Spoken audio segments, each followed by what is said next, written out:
आज क्या डिस्कशन हो रहा है? आज डिस्कशन हो रहा है गुलन बारे सिंड्रोम पे, जो पुणे में केसेस आ रहे हैं अभी, और काफ़ी सुना होगा गुलन बारे सिंड्रोम। तो उसी के बारे में हम डिस्कस करेंगे। गायत्री, किससे होता है गुलन बारे? गुलेनबेरी सिंड्रोम कोई भी इन्फ्लेमेटरी कंडीशन, किसी भी infection, mostly viral but bacterial infection से भी हो सकता है और एक्यूटली प्रेजेंट करता है। पेशेंट को लगता है कि नॉर्मल सिम्टम्स है, खांसी, बुखार, जुकाम, थोड़ी सी बॉडी वीकनेस है, बट इसका सिम्टम्स मेनली यही है, स्टार्ट ही ऐसे होता है। मतलब किसी भी इन्फेक्शन से हो सकता है, कोई भी वायरल हो सकता है। आपको खांसी बुखार जो नॉर्मल कई सारे वायरस होते हैं या बैक्टीरिया होते हैं या लूज मोशन हुए, उस किसी में भी ये गुलन बारे सिंड्रोम जो है प्रेजेंट कर सकते हैं। तो अर्चना बताओ, इसमें मतलब गुलन बारे सिंड्रोम का हम वायरल से कैसे डिस्टिंग्विश करते हैं? जैसे नॉर्मल वायरल इन्फेक्शन हुआ और आपको कोल्ड कफ या लूज मोशंस कुछ भी हुए, इसमें स्पेसिफिक ये होता है कि आपको वीकनेस, मसल वीकनेस या पेन फील होता है आपके लेग से। ये एक असेंडिंग सिंड्रोम होता है जिसमें आपको लेग वीकनेस होगी, चलने में डिफ़िकल्टी होगी।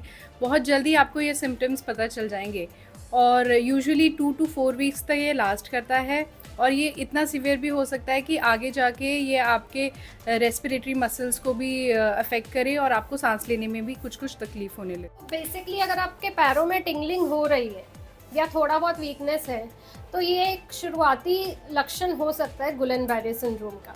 धीरे धीरे वो वीकनेस पैरालिसिस में कन्वर्ट हो सकती है और आपके रेस्पिरेटरी सिस्टम को भी इन्वॉल्व कर सकती है। डॉक्टर प्रियंका, इसका ट्रीटमेंट है कुछ? बाकी जैसे वायरल डिजीज़ेस होती हैं उसी की तरह इनको भी देखा जाता है। जनरली 4 से 6 हफ्ते तक इनका रहता है, उसके बाद वीनिंग हो जाती है। कभी कभी अगर, क्योंकि ये तो डीमाइलिनेटिंग डिसऑर्डर है, तो समटाइम्स इसमें ये होता है कि अगर रेस्पिरेटरी मसल्स और वो सारे इन्वॉल्व होते हैं तो कभी कभी हमें आईसीयू की भी ज़रूरत पड़ती है। अदरवाइज़ सिम्टोमेटिक ट्रीटमेंट करते हैं हम लोग इसमें। समटाइम्स हमें इंट्रावीनस इम्यूनोग्लोबुलिन्स, इम्यूनोथेरेपी, इन सब की भी ज़रूरत पड़ सकती है। ये सब की भी ज़रूरत पड़ती है। तो ये पैरालिसिस जो होता है, ये रिवर्सिबल होता है, ये रिवर्सिबल होता है? Generally majority of the cases में ये पैरालिसिस जो है वो रिवर्सिबल होता है।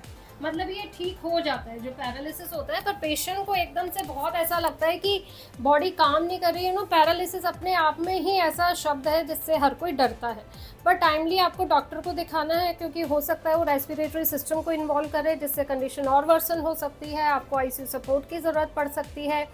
और डॉक्टर रिस्बा, किस तरह का पैरालिसिस होता है? ये बेसिकली असेंडिंग पैरालिसिस होता है, जिसमें सिम्टम्स हमारे लोअर बॉडी से शुरू होकर के अपर बॉडी तक आती है। पैरों से ये वीकनेस स्टार्ट होती है और फिर upper limbs and then respiratory muscles पे पैरालिसिस हो जाती है। इसमें ध्यान क्या क्या रखना है? जैसे कि खासकर बच्चों में आप क्या क्या ध्यान रख सकते हो? बच्चों को क्या सिखा सकते हो? हाथ धुल के खाना खाना है, कोई भी खांसी जुकाम जिससे है उसमें मास्क पहन के रखना है। खांसी जुकाम वाले जितने भी वायरल वाले पेशेंट्स होते हैं उनसे बच्चों को आप दूर रखें। बच्चों को खाना खाने से पहले हाथ धोना मैंडेटरी है, अच्छे से साबुन से हाथ धोना है, फिर खाना खाना है। और कुछ कर सकते हैं इसमें? मिल्क वगैरह जो है वो आपका पॉस्चराइज्ड होना चाहिए, बॉइल्ड होना चाहिए।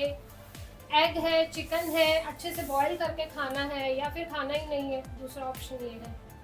बेसिकली अपने इम्यूनिटी, अपने फ्रेश फ्रूट्स, ये सब चीज़ों पे ज़्यादा ध्यान दें। किसी भी एक वायरल इन्फेक्शन की तरह पहले इसे लेना है हमें, उसके बाद अगर लगे कि चीज़ें आगे बढ़नी है तो हमें डॉक्टर से ज़रूर सलाह लेनी चाहिए। और किसी भी वायरल डिजीज़ में, मैंने पहले भी एक वीडियो में बोला था, रेस्ट बहुत ज़रूरी है। आपको रेस्ट करना है, पैरासीटामोल लेना है, सिम्टोमेटिक ट्रीटमेंट लेना है, पानी अच्छे से पीना है। आई होप इस वीडियो से कुछ क्वेरी सॉल्व हुई होंगी। फिर भी कुछ पूछना हो तो नीचे कमेंट सेक्शन में लिख के पूछ लेना। फिर मिलेंगे नेक्स्ट टॉपिक के साथ। बाय।